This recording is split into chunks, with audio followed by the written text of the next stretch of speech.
चाय की दुकान चलाने वाला एक दंपति का बेटा अक्सर पढ़ता रहता था। जब जब उसकी दुकान पर कोई ग्राहक आता था तो ग्राहक उस बेटे को पढ़ते हुए देखकर कहता था कि तुम्हारा बेटा बड़े होकर नाम रोशन करेगा, जरूर एक ना एक दिन कुछ बनेगा। ठीक वैसा ही होता है। वो मेहनत से पढ़ रहा था और पढ़ते पढ़ते उसने एक एग्जाम क्रैक किया। एग्जाम क्वालिफाई करने के बाद वो रेलवे में सब इंस्पेक्टर बन जाता है। जीआरपी में जब सब इंस्पेक्टर की उसको पोस्ट मिलती है, पूरी ईमानदारी से अपने काम को अंजाम दे रहा था, बड़ा हो रहा था, इसलिए परिवार की जिम्मेदारी थी, उसकी शादी करना चाहते थे।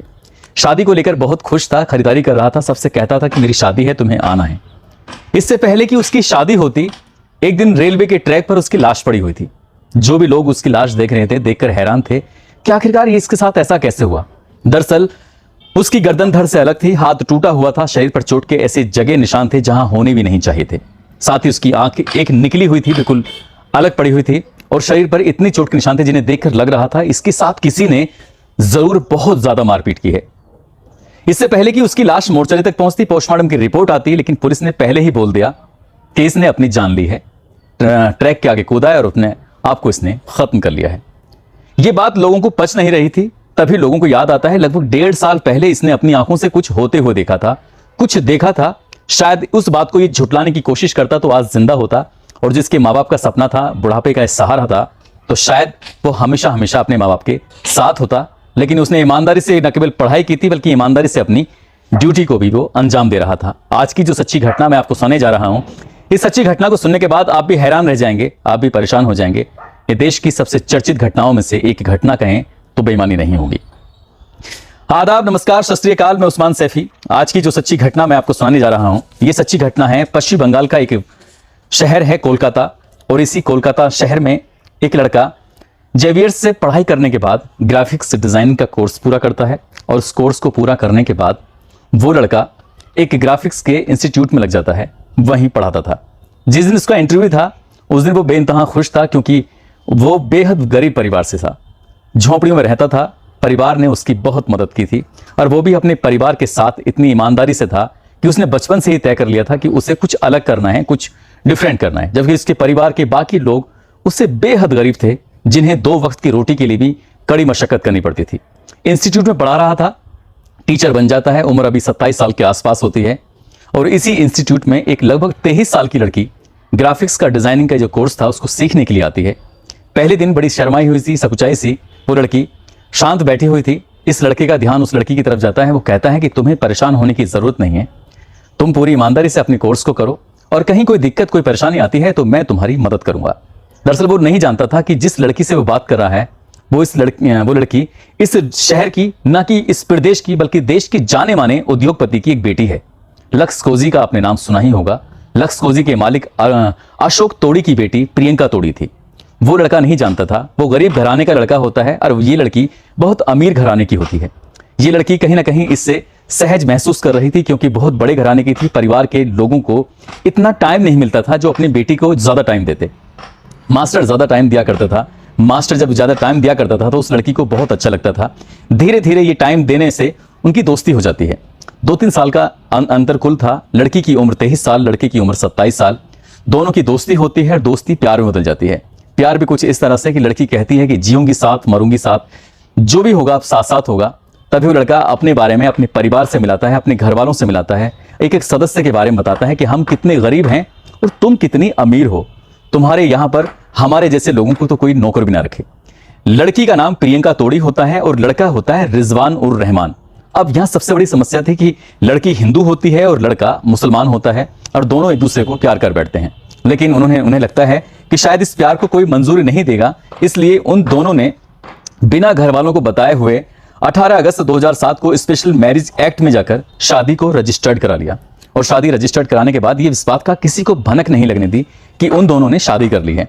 दोनों जैसे रोज की मर्रा की तरह मिलते थे इंस्टीट्यूट में। लड़की पढ़ने के लिए आया करती थी, लड़का पढ़ाने के लिए आया करता था, पढ़ते थे, और इस बात की अभी किसी को कानो कान भनक नहीं थी। एक दिन लड़का अपने बड़े भाई से और अपने परिवार के 1-2 ऐसे सदस्य जिनसे बेहद करीब था, उनसे जाकर कहता है कि भैया मैं एक लड़की से बेहद प्यार करता हूं और हम लोगों ने शादी कर ली है, मैं उस लड़की से आपको मिलवाना चाहता हूं। जैसे ही उसके भाई ने, उसके परिवार के 1-2 सदस्यों ने उस लड़की से मिलने की इच्छा जाहिर की, उस लड़की को वो मिलाने के लिए लेकर आता है। तभी वो फैसला करते हैं कि अब तुमने शादी कर ली है तो दोनों साथ साथ रहो, हमारे पास रहो।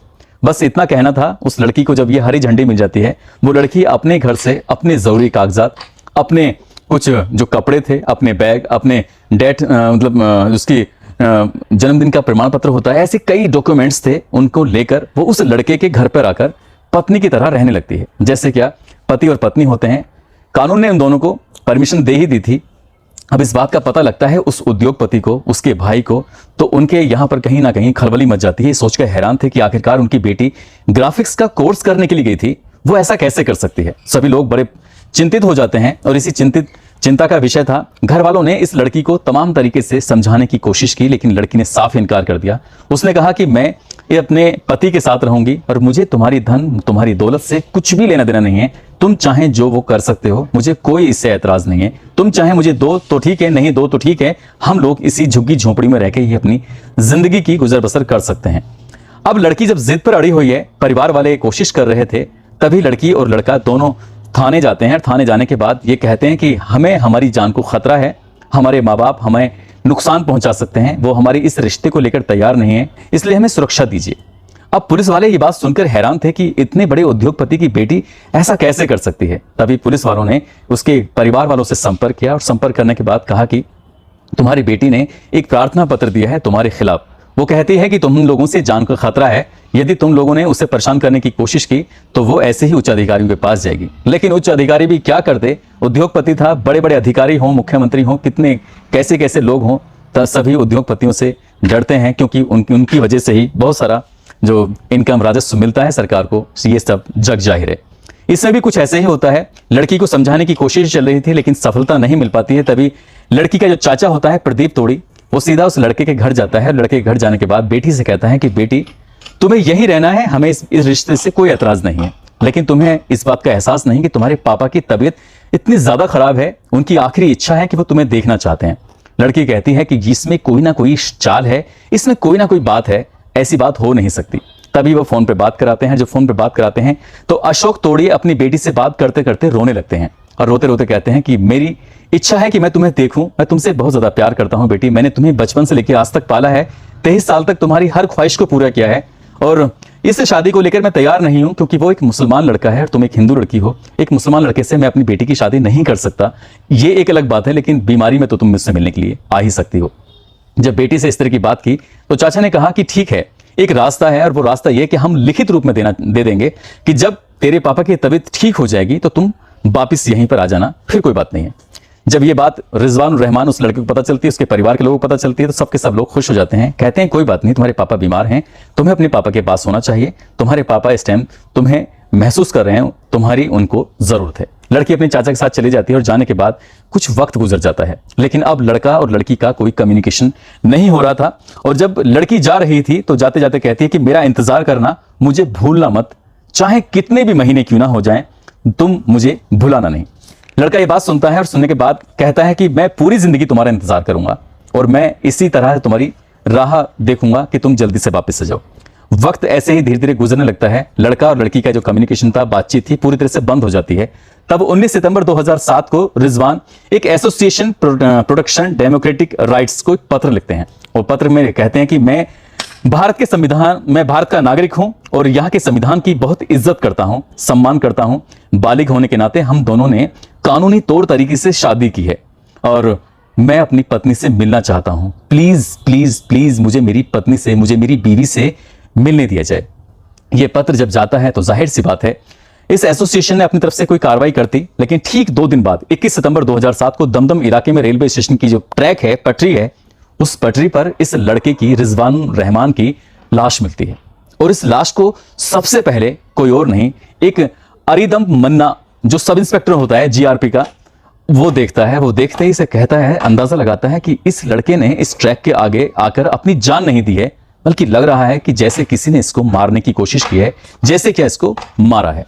बस इतना ही था कि वो सबसे पहले पुलिस को सूचना देता है कि पुलिस वालों से कहता है कि यहां पर एक लाश पड़ी हुई है और वो लाश किसी और की नहीं थी, वो लाश रिजवान और रहमान की थी, जो लक्स कोजी के मालिक होते हैं। उनकी बेटी प्रियंका तोड़ी से जो प्यार कर रहा था, जिससे वो शादी कर चुका था, जिसकी पत्नी वहां अपने मम्मी अपने पापा के साथ थी, उस लड़के की लाश ठीक 2 दिन के बाद जो पत्र लिखा है, तो ये बात किसी को हजम नहीं हो रही थी। और देखते ही देखते ये खबर आग की तरह फैल जाती है। टीवी और अखबारों में ये खबर बहुत तेजी के साथ जब छपने लगती है, आने लगती है, तभी जाहिर सी बात है पूरे शहर में एक तरह से हंगामा खड़ा हो जाता है और एक अफवाह फैल जाती है। अफवाह यह थी कि मोर्चरी पर जैसे ही इस लाश को लेके जाते हैं, इस शव को, तो पता चलता है कि पुलिस ने इस शव को गायब कर दिया है। बस इतना था और गायब होने की बात से ही पूरे शहर में एक तरह से आगजनी फैल जाती है, हंगामा खड़ा हो जाता है।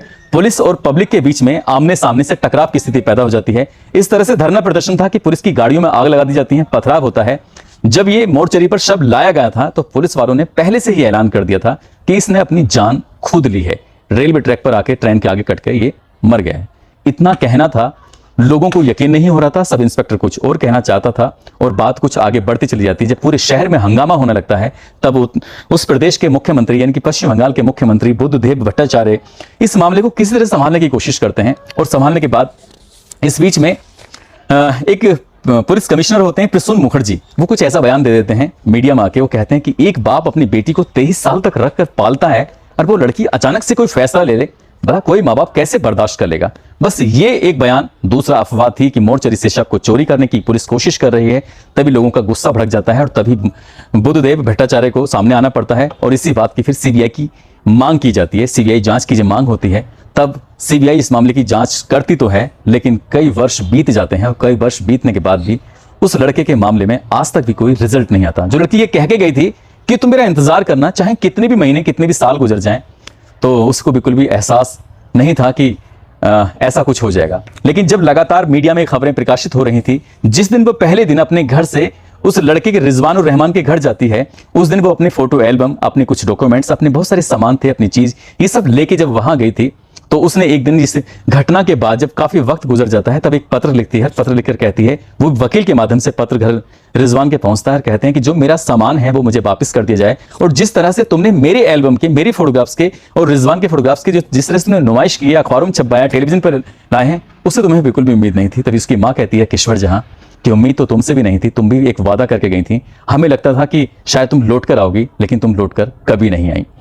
वो लड़की कभी लौट के नहीं आई और इस मामले में कभी कुछ ऐसा हुआ ही नहीं। सीबीआई ने भी अपनी जांच रिपोर्ट में कुछ ऐसी ही बातें कही जो बातें जो पश्चिम बंगाल की पुलिस कह रही थी कि ट्रेन के सामने जाकर इसने खुद को अपनी जान ली है, अदरवाइज इसके साथ किसी ने कोई ऐसी वारदात को अंजाम नहीं दिया है।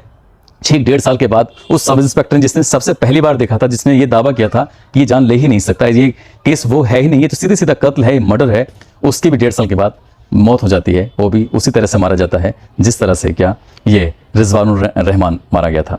लंबा वक्त बीत जाता है, आज भी उसके घर वाले इंतजार में हैं कि कहीं ना कहीं कोर्ट उसके घर वालों को इंसाफ दे। लेकिन इसमें एक बदलाव जरूर होता है। जो उसका भाई होता है, रुकबान जिसका नाम होता है, टीएमसी उसे टिकट दे देती है और टिकट से वो विधायक बन जाता है। और आज भी उसकी माँ इंतजार में है कि उसके बेटे को इंसाफ मिले। लेकिन यहाँ करोड़पति या कहें अरबपति की बाप की बेटी को एक गरीब के बेटे से प्यार हो जाता है और ये प्यार बहुत ज्यादा दिन चल नहीं पाता। दोस्तों, इस पूरे घटनाक्रम को सुनाने का उद्देश्य किसी को परेशान करना नहीं है, किसी का दिल दुखाना नहीं है, बल्कि आपको जागरूक करना है, आपको सचेत करना है। और जाते जाते कुछ लोगों के जन्मदिन है, जिसमें विधान विश्वास है बंगाल से, कुकिया कंवर हैं जोधपुर से, विपिन सूर्यवंशी हैं अलीगढ़ से, अंजू कुशवाहा हमीरपुर से हैं, अर्शन कुमार, परवीन कुमार। आज इन सभी का जन्मदिन है। इन सभी को जन्मदिन की बहुत सारी शुभकामनाएं, बहुत बहुत मुबारकबाद। साथ ही जाते जाते मुनमुन चौधरी, मंजू मालीवाल, देशराज, किरण चौधरी, सुनील सोलंकी, जमील अख्तर, भरत देवासी, गणेश योगी, रामकरण, नासिर खान, मोहिन खान, जेकी श्रीवास्तव, भंवर लाल सोलंकी, मोहन राम, अशरफ खान, गोपाल सिंह, तूफान ठाकुर, खुर्शीद आलम, ज्ञान सिंह, रतन रज्जू, यशु कुमार, इन सब ने नाम लेने की अपील की थी। आप सब लोग अपना ख्याल रखें, सुरक्षित रहें। जय हिंद, जय भारत।